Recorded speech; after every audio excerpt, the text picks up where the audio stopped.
Good morning again, guys. Thanks for being here this morning.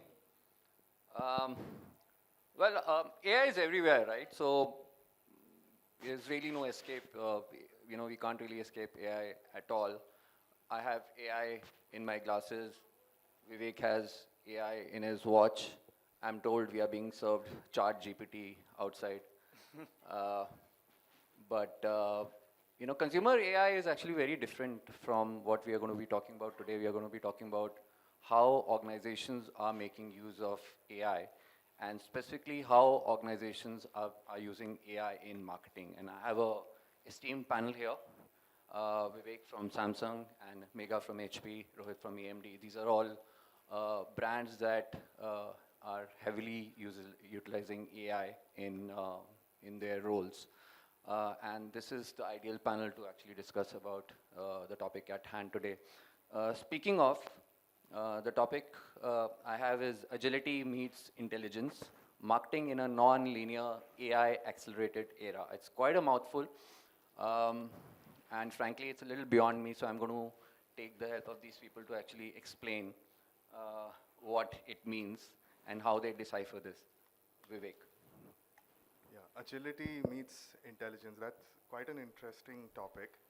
To me, actually, what that means is marketing that is fast, agility, and right?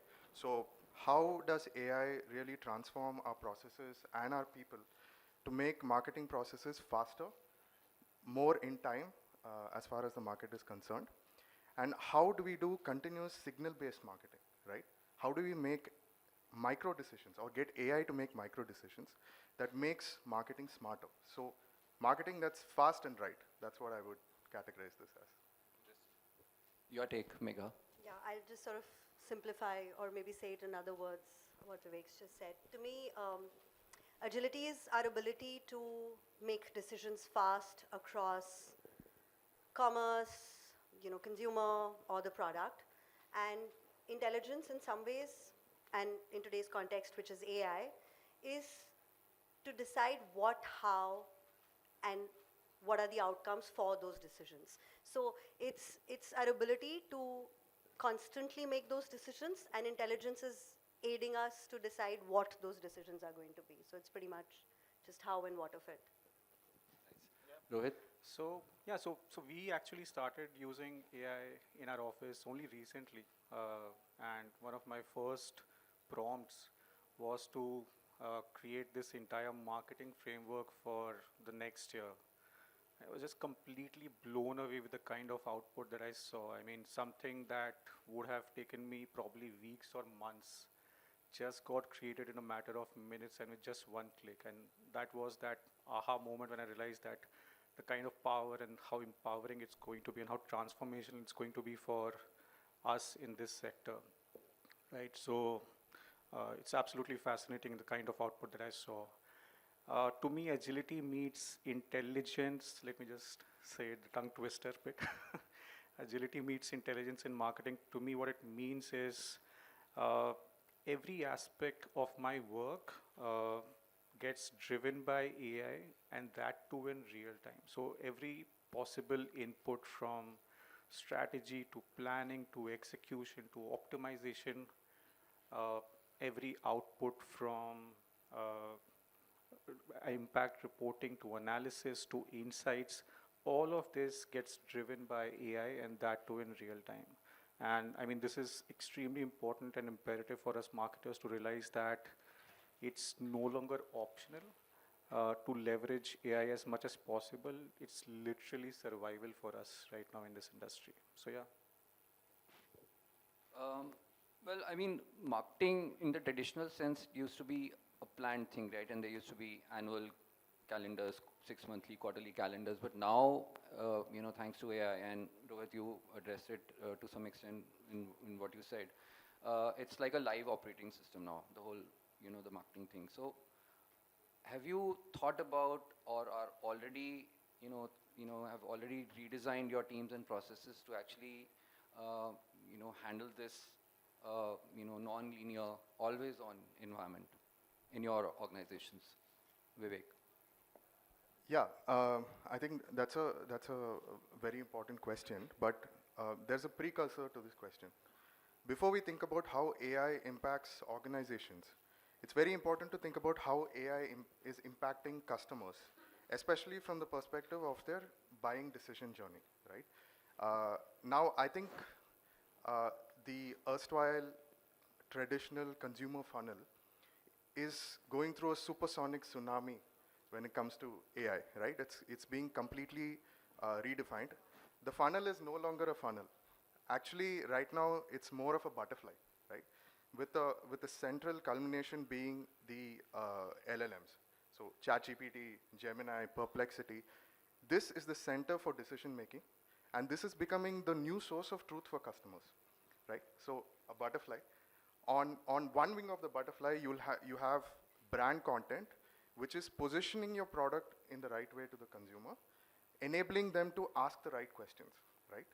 And on the right side of the butterfly wing, you have customers discovering through AI. So that's about indexing your brand's communication across trusted sources in a way that AI can discover, so that the answers come through the right way. So it's a question and answer butterfly. That's how the funnel is changing. And brands need to ensure that they are present on both sides. So this is how the consumer decision journey is changing. So how do organizations adapt to this? First, we need to get into an AI first thinking in everything that we do. From ads to content to media, everything has to be redesigned through a strategic framework to fit into this new funnel, right? So it's not just, okay, there's a team, okay, Vivek Joshua handles AI marketing, so it's a department. No, this has to flow into every single department, and it needs to flow into the thinking of marketers, right? That's the shift I think that's required. So we are enabling teams, processes, learning, partnerships to make this happen. So that's where it's at. Butterfly bit was really interesting. Megha, what's your take? And to add on, just a very quick thing, because you handle marketing in Sri Lanka, for Sri Lanka and Bangladesh as well. So does this thing vary across regions, or does it stay the same between, let's say, India, Bangladesh, Sri Lanka? These are neighboring countries, of course, very similar cultures across. Right. I do love the butterfly metaphor as well. So first I'll answer the Sri Lanka Bangladesh question. Yes, in some ways there are a couple of years behind us. So it's West going East, right? So how West sort of embraced some of these technologies before us, and then the neighboring countries are taking a little bit of time. But that's not to say our processes cannot be designed in terms of how we market to them, right? And to build on what Vivek was saying, right?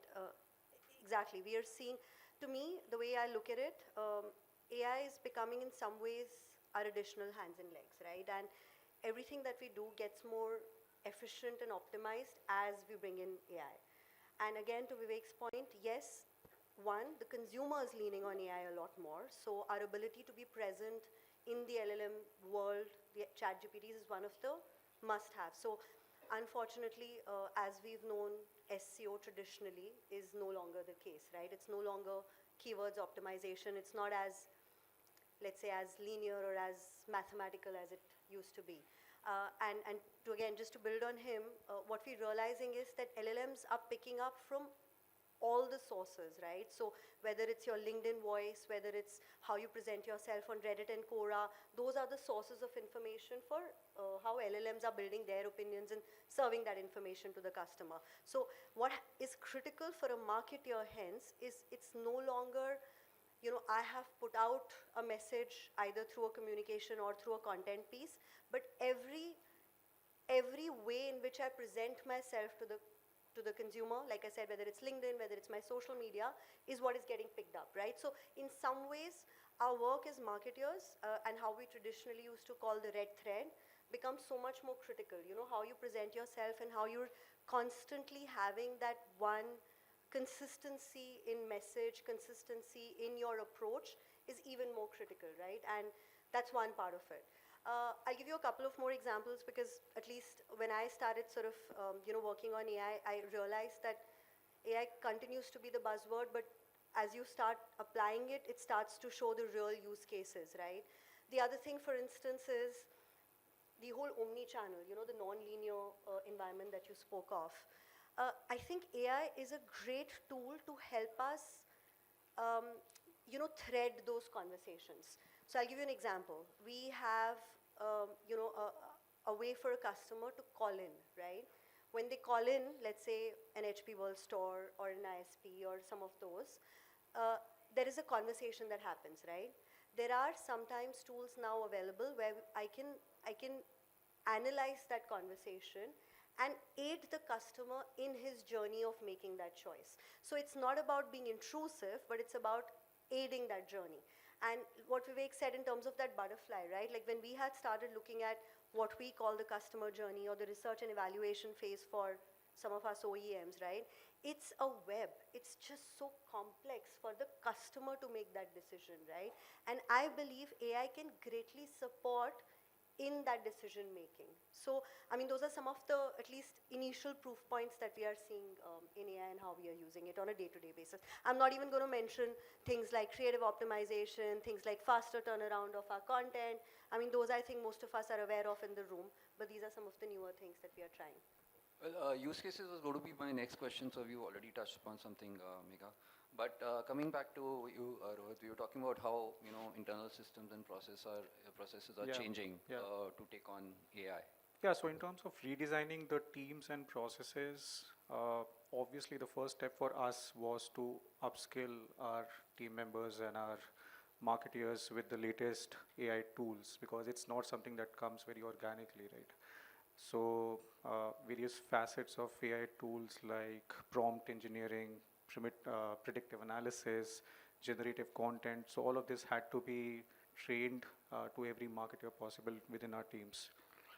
We also, over the couple of months, built this AI dashboard, which now helps us track campaign performance, optimizations, uh, competition mapping, conversation tracking, so all of that as well. In terms of workflow management, we've automated various routine tasks like budget allocations and reallocations and creative optimization that she was talking about. And all of those are now sort of assisted with AI now. In terms of process changes, we've completely done away with quarterly business reviews and quarterly marketing reviews. Those are no longer relevant for us. Now it's more like a real-time sprint kind of an approach where we sort of look at campaign performance very real-time and try to take decisions at that moment, at that point of time. So reviewing campaigns post facto is no longer relevant, I think, for us. So yeah, those are the kind of changes and changes that we have done. I just wanted to add on a lighter note, I think we need to hire more Gen Alphas. I look at my 11-year-old, I agree. he is so natural with AI, while I struggle how to use it. So I mean, some of the newer generation is so much more naturally inclined to this, just on a lighter note. Yeah, completely agree. Yeah.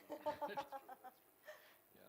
So coming to use cases, I think so there's obviously a lot of theory and there's training and there's the processes that are realigning, but I think it all comes down to how AI is utilized and what is the impact. And if you guys can share some examples or use cases where you've already either used AI or maybe are planning to, if you can share some of those, Vivek. I think in terms of use cases, we are using AI across creative, content, media. But I think the most impactful use case that I've seen is on media optimization, right? So now the world of media is also changing quite a bit. It's gone beyond reaching customers, making sure that enough impressions are served, etc., to building a very solid core of first-party data, right? Signals that are super reliable, consented, which can be fed into AI systems across partnerships. And then these AI systems take, like I was saying in the beginning, micro decisions, right?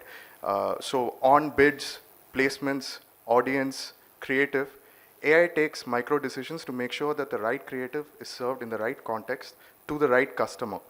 And what we see here as a result is incremental ROAS, incremental lift across brand metrics. This is a undisputed result that we've seen on media optimization. And if I were to give some examples of some tools that have been working for us, Meta Advantage Plus, right? A lot of the media marketers would have used this. It's just getting better and better. We've been using AI, Google search products, AI search products that serve dynamic ads. All of these things give us incremental results, better results, but the core input, right, that defines whether this will work or not is what you feed into it. So the quality of the first party data, the signals that you send into the media optimizer, into this AI engine, define what you'll get. And I think that is, to my mind, it's a real use case, something that all of us can immediately implement. So Megha, you already mentioned that analyzing the conversations, and that's really a very interesting use case. Anything else you have to share? I will actually, yeah. it's absolutely aligned to what Vivek said, right? But just to give more examples, right? Again, for us, it's the journey. So our ability to know what product and what customer journey, is anyone, let's say, consumer following. And AI then enables us to ensure that there is no break in that journey. It's consistent, it's frictionless. It is also something which I think one of, and sort of, a conversation that I remember we were having just a few years back was this whole omni-channel marketing, right? And we were consistently talking about that how it's no longer only offline or only online. Absolutely stays true. To me, AI is our tool to bridge that gap, especially in my kind of industry, where, the search might be happening on an LLM, there might be some YouTube reviews that somebody's, looking at, and the journey might be broken and somebody might have walked into my offline brick and mortar store on a weekend, right? AI is going to help me at any stage, like what he was saying from a media perspective, but from a conversation perspective, to keep a tab on where the consumer is and what is it. So is it the price point that he's sort of struggling at right now? Is it knowing the right product that he's struggling at right now? Is it the right, maybe brand sometimes that he's struggling on right at the beginning of the journey? So to know what are those queries, or what is the journey point where the customer has dropped off in his search journey is, to me, one of the best use cases that I'm sort of again seeing for AI.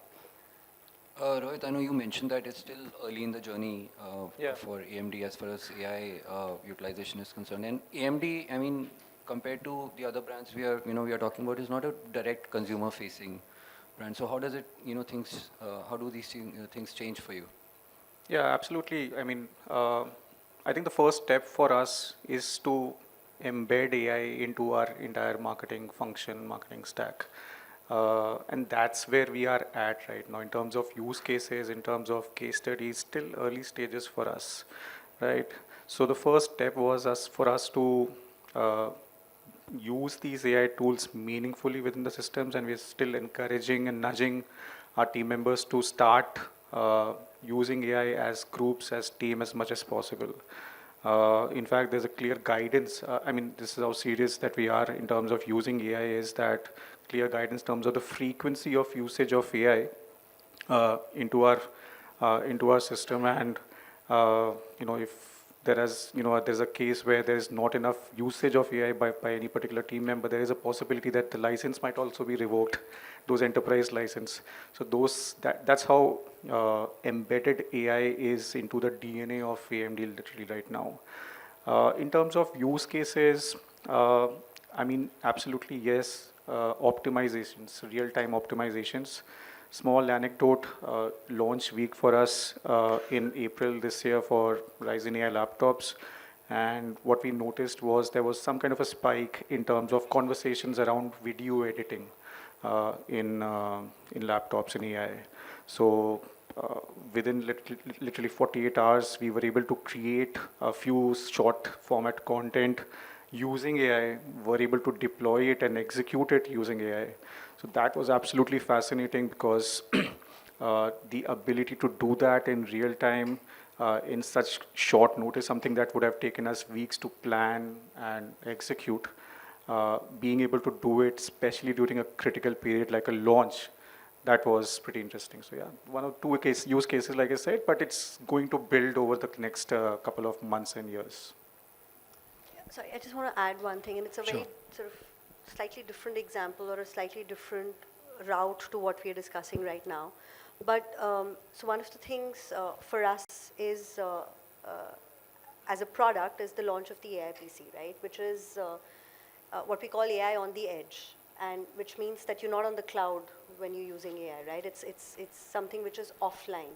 On And device. On device, Yeah. right? And one of the tasks, and that's not necessarily a marketing process, but one of the tasks also is to enable the customer to be able to do that, right? To sort of train them, to educate them, to empower them, which is to say that now, I mean, AI no longer is available only, via the chat GPTs of the world, but is also available on your device, right? The co-pilot and so on and so forth. So, I mean, like I said, it's a slightly off-track use case, but that's something that's a service to the customer rather than it being something that we're using actively in marketing, but that's something that we're also working on.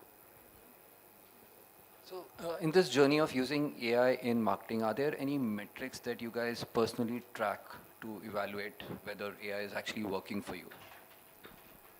Yeah, this is an interesting question. See, at the end of the day, the KPIs, the core KPIs, don't change. It's about your return on investment. ROAS is a central KPI. Cost of a customer acquisition. These are efficiency KPIs. Also, reach, brand lift on the upper funnel. All of these things remain the same, right? But I think one interesting metric that we've started tracking in the mid funnel is LLM discoverability. I don't know if you guys are aware of what this is. This is basically a score that tells you how much your product or service is being featured on an LLM like ChatGPT, Perplexity, etc. Right? There are a bunch of tools that or partners you can onboard who can give you this score. It's very interesting. So it tells you how many mentions you're getting on any set of chosen prompts, and also how high you're ranking in the hierarchy, right? And then this score and these insights feed into your content strategy. They feed into the channels that you choose. Honestly, we've had to kind of rethink our marketing channels from the point of view of authority, right? LLMs are the new source of truth for customers. It's undeniable, right? No customer is going to look at an ad and say, hey, I believe that, now I'm going to go and buy the product immediately. They are going to do their research. And before, the research was done on articles, through tech bloggers, through publishers, and consumers had to go through to multiple sources to make up their mind. Now they have a conversational layer, right? It's a question and answer. And a lot of customers are choosing this channel. I was just reading a study by Accenture in 2025. Apparently, 58% of consumers have replaced search with AI, right? So that's the kind of shift that's happening. And the number of Indian consumers who are using AI is much higher. So when the source of truth has changed, something like an LLM discoverability becomes core for any marketer. And I think it's good to look at that number from time to time. Yeah. Megha, what's your take? Yeah, so I mean, having been in growth for a very, very long time now, for us, one of the, let's say, must-dos is to have, constant test and learn, which is you constantly, in every campaign, you have a test versus control group, right? AI is helping us in being able to get even more sharper in our test and control groups, which is that if I would have, let's say, just persona-based groups earlier, now my test control groups can be even more specific, even more personalized, right? So my ability, then going back to, of course, choose the right channel, choose the right communication, choose the right message, but my measurability of, my control group versus test group is via AI is sharper, is more specific, and hence my ability to have a more tailor-made solution to the customers is much more. yeah, I mean, the KPIs don't change, to his point. I mean, of course, we are eventually measuring, our CACs, our ROIs. I mean, all of those don't change. But yeah, the ability to get more sharper with it is only higher, yes. Rohit, what do you have to Yeah, say? absolutely agree with that. And so we've taken a slightly pivot. I've tried to take a pivot and try to understand one metric that I'm trying to track is how quickly are we able to take decisions, right? How quickly are we making decisions in this entire funnel, entire journey? The only way that I would know that AI is working for me is right from deriving insights to strategy to planning to execution to optimization.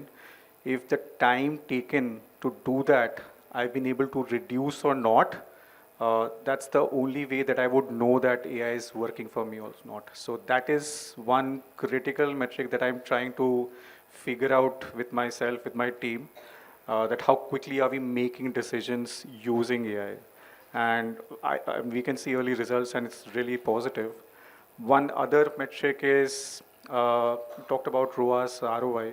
If there is an incremental uh, business or incremental ROI that we were able to drive using AI is something that we are trying to track as well. So those are the two key metrics that we are trying to figure out if it works using AI or not. So a lot of heavy duty stuff here, guys. There's a lot of data. There are tools. There's optimization and whatnot. You guys spoke about quite a few things, um, but AI is still artificial, right? It's artificial intelligence. So my next question to you guys is that how do you actually keep the human aspect alive in the middle of all this? Let me go in reverse order now and start with address this to you, Rohit. Sure, sure. So yeah, so it's very good question. And so we've created this brand film. AMD has created this brand film during this festive season for Durga Puja. I really hope that you guys see it. It basically talks about this very, very experienced craftsman who's trying to create this Durga idol, right? And sitting next to him is this college kid who's creating a replica of that idol on a laptop using AI. And what he's creating is absolutely perfect, right? But he's sort of bothered by the fact that it's looking perfect, but it's not looking very good or as beautiful as the craftsman is trying to make. So he goes up to the craftsman and asks that, hey, listen, mine is looking perfect, but why is it not looking as beautiful as yours? Why is it not looking as good as yours? And the craftsman replies that uh, probably mine is looking beautiful because it's not perfect. Beauty lies in imperfection, and that's what we're trying to deliver. That the message that we're trying to deliver is that there always needs to be a human element, that human touch, no matter what AI is able to generate in terms of output. And one other message that we're trying to deliver through that film was that it's not humans versus AI, it's humans plus AI, which is the future for us. So yeah. Humans plus AI. That's nice. Megha? I want to check out that film. Sounds like a lovely film. Um, I think the human motivations, human fears, human aspirations, joys, um, they're only always going to start from a human story, right? It's like saying that, see, stories have always, I mean, something that he also mentioned, right? They're supposed to build memory structures. That's what they're supposed to do. I mean, that's what brands always try to do. That, to me, will always be human, will be started by humans, will be created by humans, but it's the dissemination of it, it's how you take it, what are the various sort of ways in taking those stories is what AI can help you with, right? So it's like what he said, human plus AI. I mean, another anecdote we were sort of joking about in the team, it's like, it's AI is like a DJ console, right? Like the song is probably always going to be written by a human, but what beat and what sort of, how like somebody, how you're going to serve it to somebody who wants to either dance to it or, sort of read to it or whatever is probably what AI is going to decide. But the lyrics and the writing and the emotion will always be human. So I don't think that's going anywhere. Okay, so from butterflies to DJ consoles, I think you have a very nice thing going on here. Vivek? I What's your think I take on this? completely agree with these guys here. I think taking humans out of the equation is not going to come in for a long time. But I'd like to comment on this question from two perspectives. Uh, One is from the perspective of where AI is today in making creatives, right? I think there is a very strong element today of AI artifacts. I'm not sure if you guys know about this. AI artifacts generally means anything within a created piece of content that kind of gives away that it's been created by AI, right? It could be a light flutter of the eyes, some physics that really doesn't match. So this kind of stuff is very, very common. And to remove this, right, the amount of prompting rigor it requires to get this out and to ensure that your content is on brand, it's actually not an easy task. It requires multiple iterations. So from that perspective, AI-driven content works much better in the middle funnel, where the question is really about scale, right? You'll have to create multiple contextual creatives. Quality, not really important. Contextual creatives are important. There it works really well. On the upper funnel, when you're talking about brand films, etc., I think the human element is critical, right? So see, humans have purpose, right? Humans, the purpose of our creative teams is to make ads that our consumers love. AI has tasks. I think this is a, humans have purpose, AI has tasks. So AI can help you make like stock images or get you the right transitions or make a part of that film for you, but creative human intuition has to guide that process from start to finish. And I don't know when that's changing. I don't know if that will ever change. So yeah, that's. Nice. So just my last question here, just before we wrap this up. If there's one AI-driven shift in marketing that you will bet on, what's that going to be? Rohit? Yeah, so marketing is going to be more proactive, I think, as we move forward. Today, it's more reactive, that we look at data sets, that we look at insights and try to react to it.